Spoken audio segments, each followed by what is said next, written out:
Yeah, good. Okay, so in this kind of or this lesson, we're looking at we're taking some from lesson 2. I didn't have you read it because actually a lot of it was repeated in lesson 3, and so there are some notes. The first little part is from lesson 2, but then we get into lesson 3. So life under slavery. So we talked about uh right how slavery got brought to the United States. Okay, so life under slavery. So slaveholders, they viewed enslaved people as property. Okay, not people. Right, as in when you read that Common Lit article, when I wasn't here last Friday, a week ago, right? Okay, right, you read it how that article is like stating, right? They treated them more similar to like cattle or animals, right? And they even bought and sold like slaves to make a profit. A lot of times, most likely at an auction, where they would view a person, like an enslaved person, what could they do to benefit me, right? They what or were they looked at them, especially like looked at their body type and see what they would be good for. And I mean, like literally they were viewed, right, as if they were looking at an auction to buy a cow or some sort. Some slave traders sometimes even kidnapped free African Americans and sold them into slavery to make a profit. Again, this is to make a profit. They didn't care that they were free, they just saw money, right? This happened. If you've ever seen the movie, I'm not recommending it, but have we ever seen the movie 12 Years a Slave or heard of it? Okay, I'm not recommending it. It is a very, very harsh movie to watch. I have to turn away at some points. They do a very good job showing the experience of what a man named Solomon Northup, that's who it's following, okay, he was a free man living in the North, and he got kidnapped and brought back into slavery. And so the movie does, and it's a book too, because he eventually wrote it, uh, does a good job showing what it was like, the experiences, these horrible experiences people went through, especially what he went through. And I mean, some of those scenes are just way too hard to see. But that did happen. People did it to make money. They didn't care. Enslaved people, when they were, especially on a plantation, they endured poor living conditions, especially those on plantations. And I believe I talked to you, at least I was sitting here. Do you guys know MJ Flowers? Okay. Well, we were talking one day, and he was finished with work, and we got to talking. I think it was last week. And if you didn't know, majority of yes, we always hear about enslaved people living on the plantations, okay? But those who owned slaves on a plantation were like less than like 5% of the people that owned slaves. So majority of people who, if they like owned a slave, they only own like 1 to maybe 5. They still work for them, but what I'm saying is like they worked with them. Remember how we were talking last week, like most, especially looking at the people in the South, okay? Majority of those big wealthy plantation owners, yes, they did own like hundreds of them, okay? And that's where we see them really living those terrible poor conditions. And I'm not saying that those who didn't live better conditions, because they were again still enslaved, and so I can't say that they lived a good life, right? But definitely, if we were looking and you're comparing the two, the plantations are where we see enslaved people getting the harshest treatment. Okay. So they lived in poor living conditions. They had dirt floor cabins, cheap clothing, small food rations. Some plantation owners would let them grow little farms or gardens here or there, but that was also very rare. They did not were not given the best quality. Here's and then most slaveholders used punishment to encourage slaves' obedience.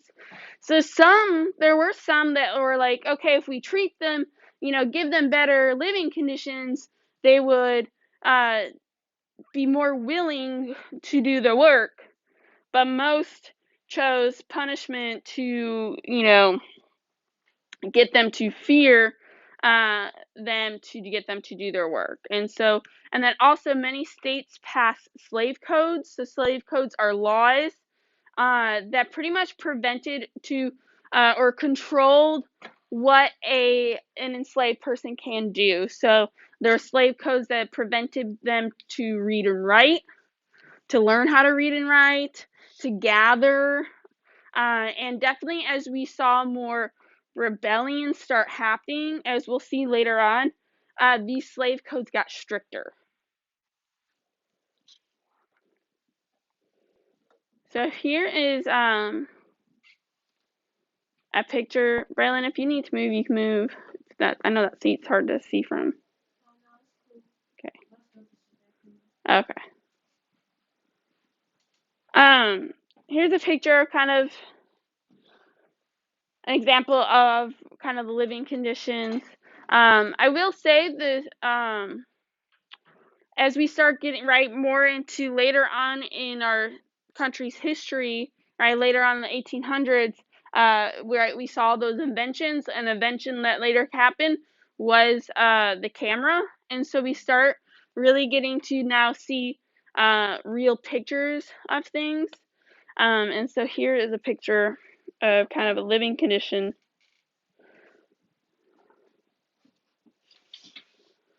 So like we talked about, there's also some uprisings, and one of them, we kind of briefly talked about this on Tuesday. A man named Nat Turner, okay, so he's a Virginian slave, and he believed that God had told him to end slavery, and so he led a group of other slaves, and they ended up, it was one of the most violent uprisings that we saw, and he ended up killing about around 80 or 60 people in the community. Even one of his first people that did was the family that did own him. But this became known as Nat Turner's Rebellion. And like I said, after the rebellion, many states started placing stricter slave codes, right? After each pretty much uprising and rebellion, states thought they needed to get stricter laws, stricter like codes, right, to prevent enslaved people from, doing things like this. And so we see those slave codes being a lot more stricter. Each uprising, each kind of rebellion that happened. Of course, that is a picture of Nat Turner, and he eventually did get caught. He was, he led them kind of on a little, chase for a while, hiding and whatnot, but he eventually did get caught, and they got put to death. But like we saw with our people, right, yesterday, there were Americans who were opposing slavery and fighting to end the slavery. So abolition, again, I wanted to remind you guys, is a complete end to slavery, right? So these abolitionists wanted to end slavery. One of the first groups that talked about slavery, and we actually talked about them when we were talking about the founding of Pennsylvania colony. Okay, remember the Quakers, one of their big religious beliefs is that they saw that everyone was equal under God's eye, right? And so that included men, women, but then also people of color, and especially slave people. They one of the first groups to challenge slavery, especially based on religion. So I will say that I wanted to note here that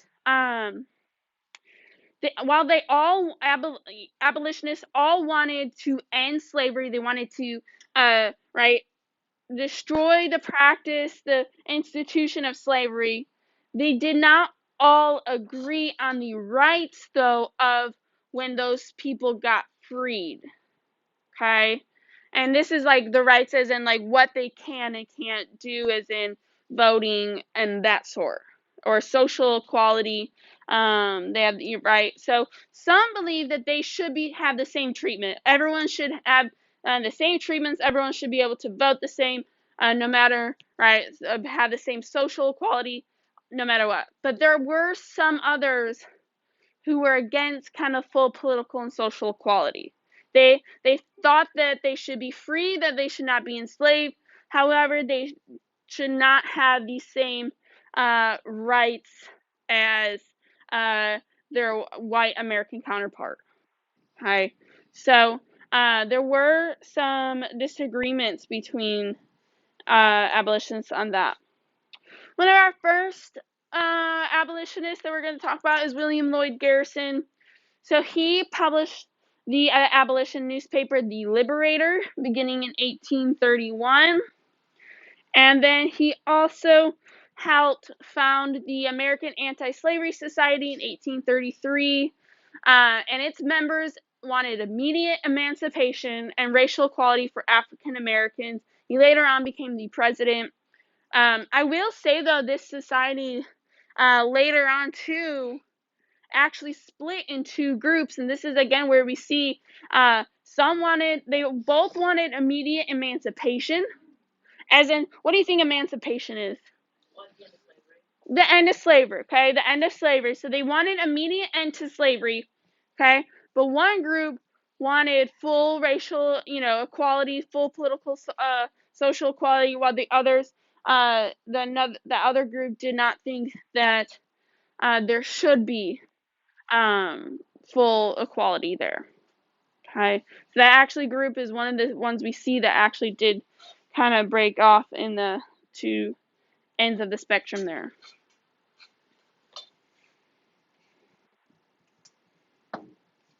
So here's a picture of and the newspaper, The Liberator. Okay, I don't know if we can see right that, but it's kind of like showing like, hey, we need to end slavery. This one is Boston, Massachusetts, August 13th, 1831. That's again, like I said, the cool thing now we starting to see is actual like pictures, like like of things that actually happen. Yeah, before, like during the Revolution, it was all painting. All right. Another of our group, right? We have the Grimke sisters. Okay, so they were a big thing to know is they were two white Southern women of a slave holding family. So their family actually owned enslaved people. So them speaking out against slavery, how do you think that went for them?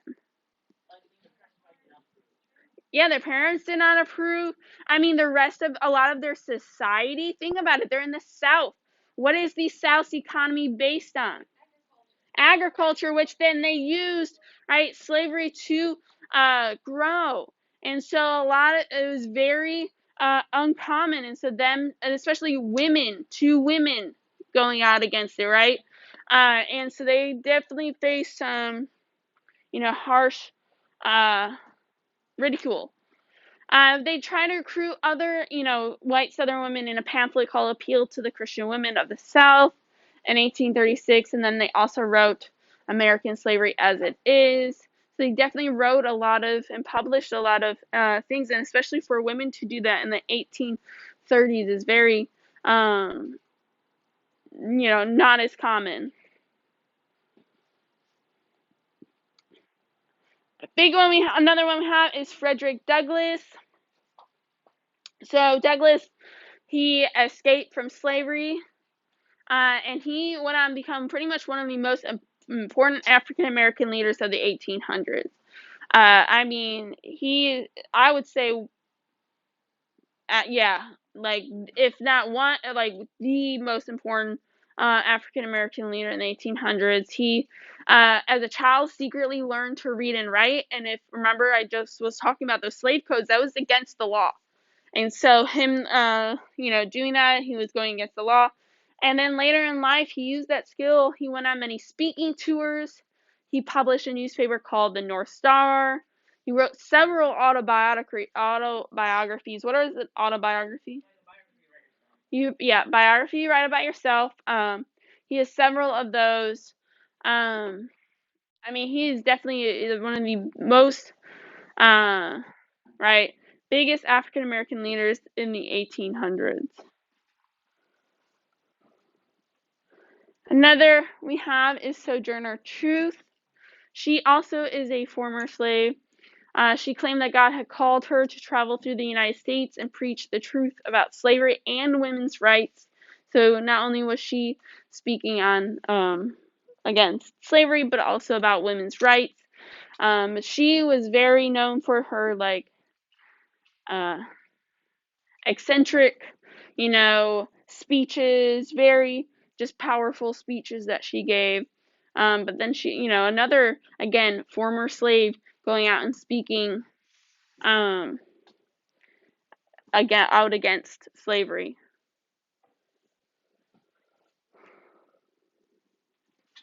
So I have some pictures of them here.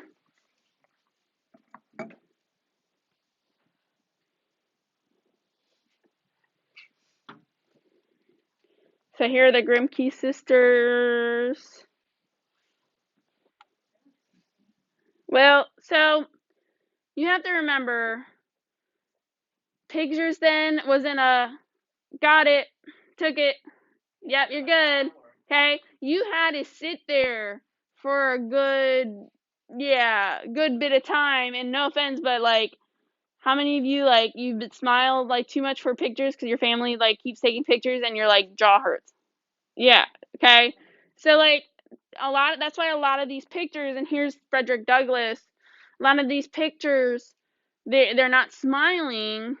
You'll notice that. Well, that's actually a really good point that you bring that up, because they had to sit there for so long that they're not wanting to smile, keep that face for that long. You have a question? And I was just saying, there's a lot of pictures of Frederick Douglass, and they say he never smiled in any of them. Yeah, in general, honestly, you look through a lot of pictures of anyone in the 1800s, you'll barely see anyone smiling, because the pictures, the development when they had to take it and then it sit there, and it was a long time. And then here's Sojourner Truth too. So again, you see, no one's really smiling. But I wanted to kind of put a face to some names here. In case I know you watched those videos, and I'm sure you've already seen a lot of these pictures already. So the Underground, one big right, I'm sure we've all heard, is the Underground Railroad. Okay, so free African Americans, former slaves, and a few white abolitionists came together to help slaves from the South, known as the Underground Railroad. So how it kind of worked is fugitives would travel along freedom trails, okay, that led them to the northern states, or sometimes even into Canada. Honestly, sometimes even if they're really in the South, they would leave them, to Mexico or something there too. But conductors, right? You see how they're all kind of playing off this, the railroad kind of, okay, would lead the fugitives along the railroad at night. Okay, a lot of times they use stars as kind of their guideposts. They follow the stars north. And then during the day, right, because it was a lot more, you could be seen during the day. At night, it was hard. It was dark. Especially, they didn't have, the electricity street lights that we have now, right? And so, it was a lot darker at night than maybe, especially for us even out. Even with all this light, it's dark outside, especially going through the woods. I would not want to travel through the woods at night. Okay? But they stopped during the day at stations, and these stations are usually some sort of property owned by an abolitionist. So it could be a barn, an attic, some sort of station of property owned by an abolitionist. One of the most famous Underground Railroad conductors we have is Harriet Tubman. Right, she escaped slavery by going north, and she always said she'd go back to get her family, save her family. And so the first trip she did uh, was to save her family, and then she went back like 18 other more times, so a total of like 19 times. And she led more than 300 other slaves to freedom in the North. I mean, like, full on, she like risked everything, and but what she was doing this right to get these people to live a better life and escape the cruelties of slavery. But that's pretty incredible. I don't know if I could be as brave as her, right? Going back and like risking everything. I mean, even at one point, she had a $40,000 reward on her head. Uh, yeah, that's a lot of money back then, right? $40,000. And I mean, back then in the 1800s too. Again, like I remember saying, that's a lot of money, Braylon. And then some people didn't believe that she was a woman because they didn't think a woman was Mhm. able to do all that. Yep. And they gave her a code name. I kind of forgot. Yeah, I forgot. She does. She is known as Moses. Yeah.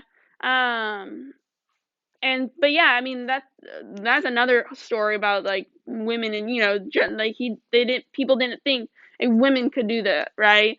But that's pretty incredible that she's done that, and she's definitely one of the most famous, you know, Underground Railroad people, but then also just again another African American leader as well. But she didn't like wasn't publicly a leader. Does that make sense? Like, but now in history we look back and see like uh consider. So here's a picture of her. Kind of want to put a face again to a name. I still remember when I was in elementary school. I think it was elementary, maybe it was middle school. Uh, they had like someone come in and pretend like it was her, and I still remember that, and like I remember like how amazed, like like her telling these stories of uh Harriet Tubman. Here's also kind of a picture of what kind of Underground Railroad. So again, it wasn't an actual railroad system, okay, and it wasn't actually underground, okay. And again, they used freedom trails, right? They trails, all these like to go through, okay, that would lead them north or even sometimes into Canada. Or you see in like Florida, they're going south as well. The arrows are pointing south, okay. So again, it was not underground, and it was not a railroad. Okay, but they're calling it because of, all right, the system that they use, right? Conductors, stations, all that. They can kind of use that as code words, right? To where it doesn't sound suspicious.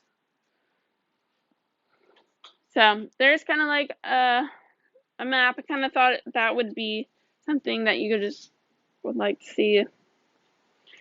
So, of course, we have those who want to oppose slavery, but we also have those opposing the opposing slavery. Okay? So, we also have an opposition.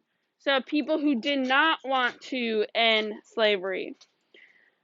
There are some Northerners who did not want to end slavery. A lot of it was in fear that if the enslaved people were freed, that they would move north and take jobs from white workers, especially thinking they would take kind of the lower paid jobs, just so they could have work. So that was a fear some had.